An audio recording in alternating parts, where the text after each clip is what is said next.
পনিরের রায়টা এখন পর্যন্ত হাতে আসে নাই, অথচ 15 বছর পার হয়ে গেছে। যখন পরিবারগুলো বা যাদেরকে আমরা হারাচ্ছি তারা যখন সম্মান পান না, এটা দ্বিতীয় মৃত্যুর পর্যায়ে চলে যেতে পারে। এই যে যারা মারা গেছেন এতগুলো মানুষ, তাদের স্মৃতির প্রতি আমাদের যে অঙ্গীকার, সেই অঙ্গীকার আসলে পূরণ হবে না।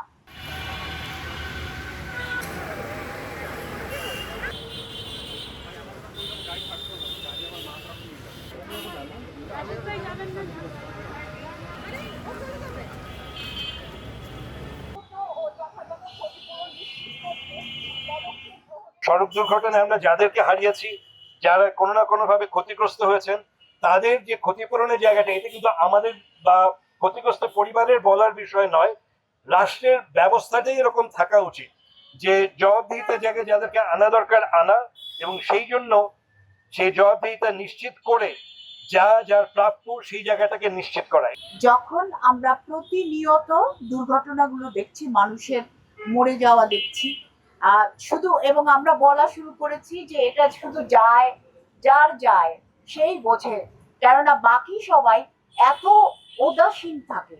তো এই উদাসীনতা, যে আমরা যেটা বিভিন্ন লেভেলের উদাসীনতার কথা সবাই বলেছে, ওই ঔদাসীন্য তৈরি হয় কেননা একটা প্রবলভাবে একটা দুর্নীতির চক্র এর মধ্যে থাকে। আপনি দেখবেন যে পৃথিবীর যে কোনো একটা উন্নত দেশে বা ডেভেলপ কান্ট্রিতে সব জায়গাতে এখন যে রোড ক্র্যাশের প্রেক্ষিতে যে প্র্যাকটিসটা হচ্ছে, সেটা হচ্ছে যে রোড ক্র্যাশের পরবর্তী খুব দ্রুত সময়ের মধ্যে একটা পূর্ণাঙ্গ রিপোর্ট প্রণয়ন করা।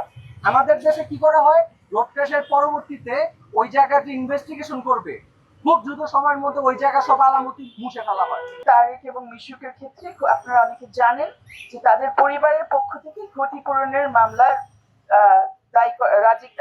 রুজু করা হয়েছিল আমাদের আদালতে, এবং করা হয়েছিল শুধু তারা যাতে ক্ষতিপূরণ পায় সেটার জন্য না, করা হয়েছিল একটা প্রিন্সিপাল যাতে প্রতিষ্ঠা করা যায় এখানে, যে হ্যাঁ, যারা এইভাবে ক্ষতিগ্রস্ত হবে তাদের জন্য যাতে সঠিকভাবে পর্যাপ্তভাবে ক্ষতিপূরণ আদায় করা সম্ভব হয়, এই ব্যাপারে যাতে নীতি নির্ধারণকারী এবং মাইল ফলক রায় যাতে আমরা আদালতের কাছে পেতে পারি।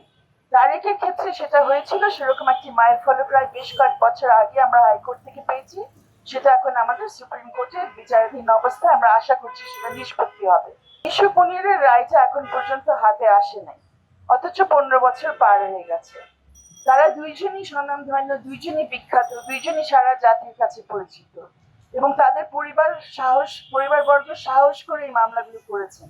কিন্তু তাদের যদি এই অবস্থা হয়, 15 বছর অপেক্ষা করতে হয় বিচারের জন্য, তাহলে অন্য সবার কি অবস্থা হবে আপনারা বুঝতেই পারছেন।